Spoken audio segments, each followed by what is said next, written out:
ซื้อบังคลามบ้มาฝากแม่เนาะแม่มากินบังคลามบัง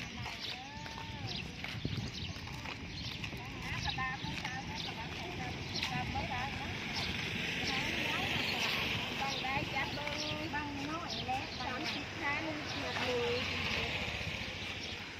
แกะเลยบอกแกะแล้วก็ซื้อแล้วแกะเลยแกะแล้วมาซื้อแล้ว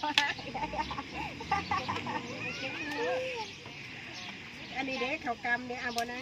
เขากำเขาหาจะกินมือว่างเห็ดเองกล้วยได้ซันกล้วยซันเมนูเด้อมัน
สบายดีพี่น้อง FC ทางฝั่งไทยฝั่งลาวเลยทางต่างประเทศเด้อ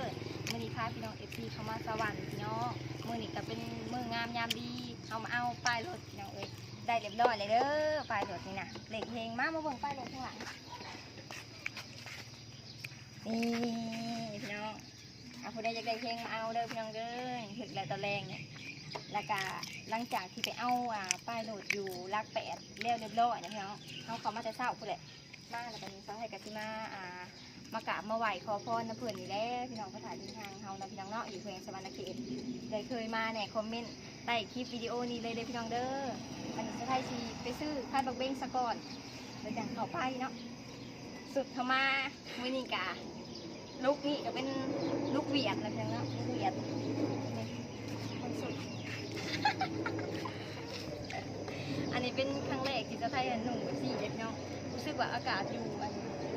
บ้านเฮามันร้อนแห้งแล้วก็แดดนะพี่น้องอีกอย่างก็ยันฝนตกเนี่ยเขาเที่ยวไปเที่ยวมาเซโนกะหลายกิโลหลายลักเติบเนาะก็เลยใส่แบบสี่เนาะแอคชั่น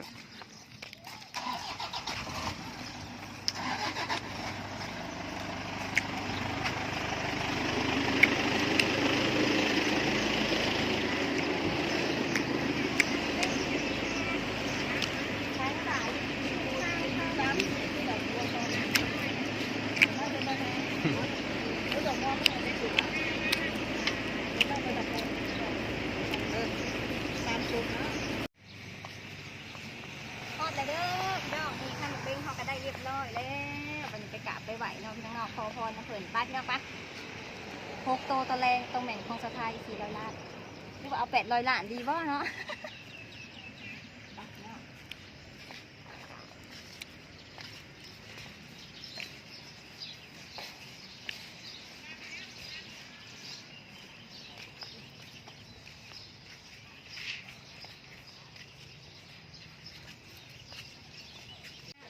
ดอกไม้เหี่ย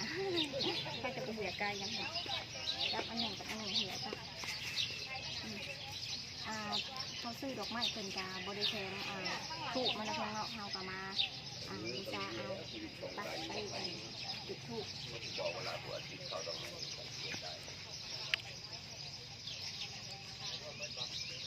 บรรยากาศมื้อนี้ก็คือว่าเย็นกว่าเมื่อวานนี่เนาะ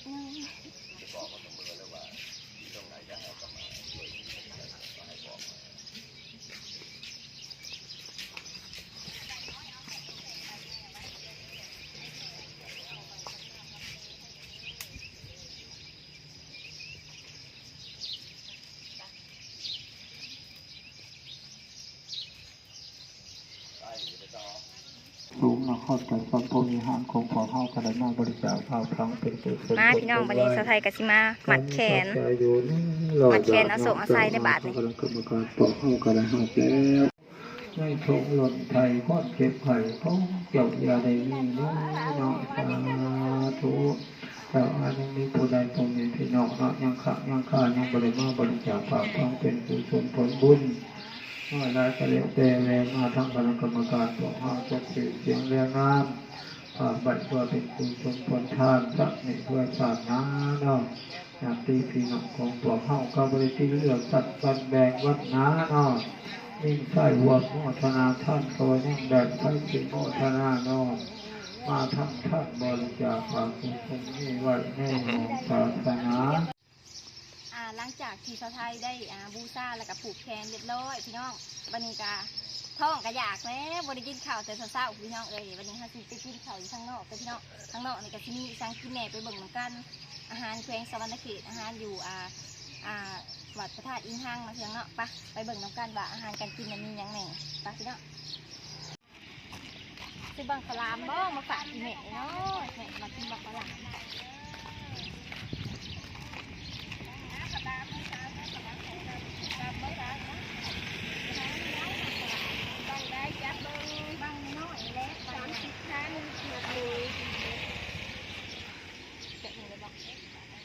แกะแล้วก็ซื้อนี่แหละแกะเลย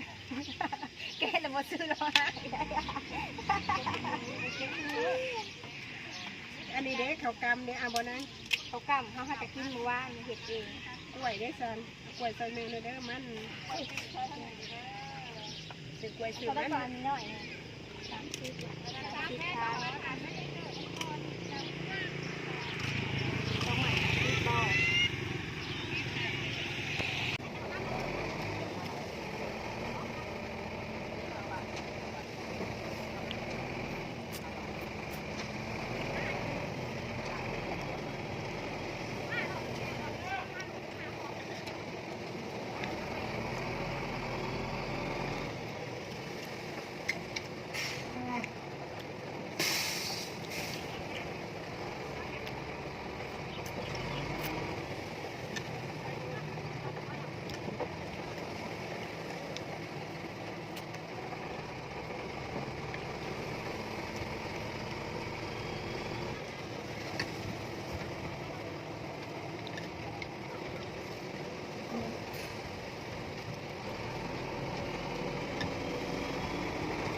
หลังจากที่เฮากินข้าวกินน้ำแล้วนะพี่น้องสาวไทยเองกะ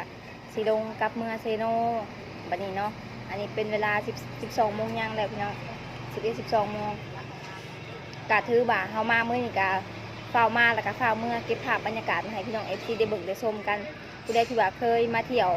อยู่สวรรณเขตแน่แล้วก็มาเที่ยวธาตุอินทังแน่นะพี่น้องเนาะคอมเมนต์บอกสาวไทยเด้อพี่น้องเด้อเนาะหรือว่าผู้ใดที่ว่าเคยมาเที่ยวนะพี่น้องแล้วก็แชร์ประสบการณ์สู่กันฟังสำหรับคนที่บ่เคยไปเลยอยากมานะพี่น้องมาเด้อพี่น้องเด้อคักอลีพี่น้องแล้วก็บรรยากาศที่ดีแล้วก็เย็นพี่น้องมื้อนี้ก็บ่ได้แดดแม่นะ